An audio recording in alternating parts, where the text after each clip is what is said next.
call CHEK, and welcome to part 2 of my little mini-series, How to Survive in a Modern World, just in case you're not sure where you're at. Okay, now, we talked in part 1 about yin and yang and the life-death force and the essential nature of keeping those forces balanced to keep yourself positive on the life side. Remember, the balance of yin and yang, as I presented it, means the optimal accumulation of energy and resources so you can most joyously express yourself each day, like I do.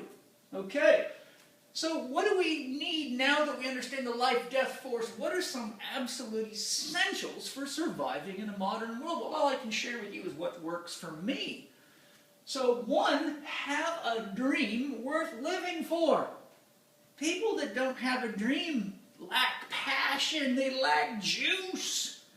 Their biggest interest is what's in the newspaper, who's screwing who, tabloid magazines, and silly shit. Let's get juicy! We got a lot to do. We got soils to rehabilitate, waters to clean, beautiful, natural, eco homes to build. We got love to make. We got sports to play. We got stories to read. We got music to make. There's a lot to do in this place, man. Most people act like they're in some shithole. You're in destination cool, man. Planet Earth. People come here for billions of miles. You know how far I came to get here? Star systems, man. So what we need is to have a dream worth living for. If you don't have, Jerry West says, if you have a big enough dream, you don't need a crisis. Oh, great spirit. If you don't know what your dream is, what juices you, then what makes you feel alive? What makes you feel passionate? What makes you feel motivated? Let's just say you're 19 years old, a college student, and you say, well, my real passion, my real dream is to be a pilot. But you think you can't do anything about it now. Yes, you can. You can fantasize about it. You can dream about it. You can draw about it. You can go shop for airplanes on the internet and get clear on what you're manifesting. You can study pilots' manuals. You can learn from other pilots. Probably piles of stuff on YouTube. You can work on being a pilot every day so that when the opportunity arises, you're ready, right? There's no problem working on a dream if you get motivated. All right. Now, if you don't know what makes you feel alive and passionate, and you don't have a dream, then we go for the nightmare. What is my nightmare? What is the biggest source of stress, the biggest challenge or pain in the ass in your life? That paradoxically becomes your dream, because that's the chief source of stress in your life. That's the chief death force in your life, potentially. So your dream becomes to get real honest with yourself and get real clear about what you want, which I teach you exactly how to do in PPS Success Mastery Lesson 1. Take you through the whole process, man, step at a time. Works well. Worked for me. So what is my nightmare? Get focused on it and reduce your stress, and you will feel the life rising back up in you, and your sense of humor will return. Okay?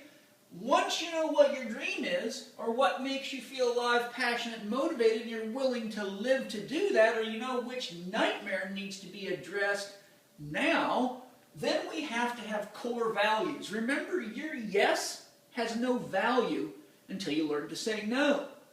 Most of you know people that have a hard time saying no because they don't have a clear sense of self or a clear sense of direction in their life. And what do we call those people? Pushovers.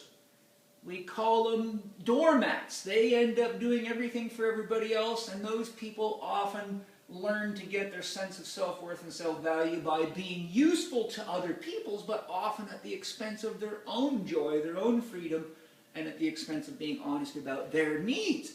So your yes has no value until you learn to say, no, I cannot stay late tonight because I'm on my way to go build my model airplane or fly my plane or work out in my gym or weed my garden. I got a date with my garden. You got to be clear about that, or people will work you to death.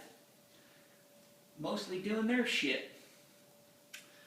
So, what is happiness? What is happiness for you? Dr. Happiness cannot be experienced until you define what happiness is. In my book, The Last 4 Doctors You'll Ever Need, How to Get Healthy Now multimedia ebook, I take you through this one step at a time if you want help. So clearly define happiness, and happiness can only be experienced when you know what values support that experience.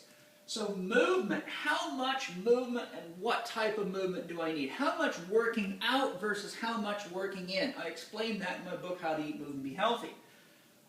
Only when you know what you're trying to create will you know the balance of working in and working out. If all you want to do is be fit and be a healthy grandparent that plays with their kids, you don't need the same kind of workout that Laird Hamilton or Danny Way or some football pro or some mountaineering guy needs. So once you know what it is that your dream is, then you know how to calculate how much movement is necessary to experience the dream. Quiet. Movement, yang, must be balanced by quiet, yin. Sleep.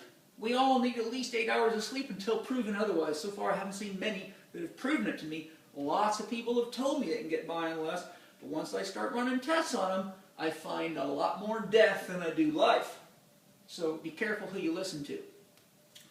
How much rest?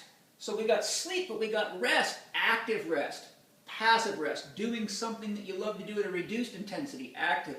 Doing something other than your primary sport, climbing mountains, passive, go for a swim. Introspection, you have to have time to go in. The yogis say if you don't go within, you go without. So I spend a lot of time meditating, doing Tai Chi, sitting in my sauna, hanging out with me. What a great thing, I love it. Finally, diet. What quality do you need? Organic or biodynamic? What quantity do you need? Well, that'll depend on what you're doing up here, and how much of this you're getting. What are your individual needs? If you look at my primal pattern diet typing or eating the CHEK way webinar, I show you how to fine-tune your individual needs for your specific needs from moment to moment or meal to meal or day to day. And you'll find out once you use the system, diet books don't work. That's why there's about 5,000 of them out there and we're fat. Okay, so you got to learn to manage yourself. And water, half your body weight in ounces of water a day keeps the doctor away, baby.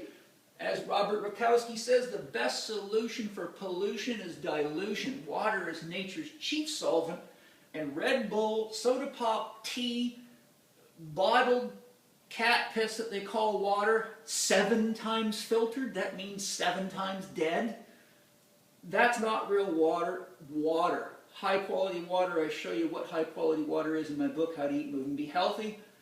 But these are the essential values that you have to improve the likelihood of being happy on a daily basis. This is what I have to do so I can give something to you. If I don't love me first, I have nothing left for you. You just become a pain in the ass to me if I'm run down. But because I know who you are, because I know who I am, I try to make a little time for you as often as I can to share this with you, because I would love to see you all be happy, healthy, and vital, because happy, healthy, vital people don't start wars. They don't shit in their backyard, metaphorically. They help clean up the planet. They love each other, and we don't get into religious silliness and fighting over whose savior is who and all that stuff, because we know we're all sharing the same experience together. So that's part 2 today. Look forward to our next edition in our little mini-series, How to Survive in a Modern World. See you soon.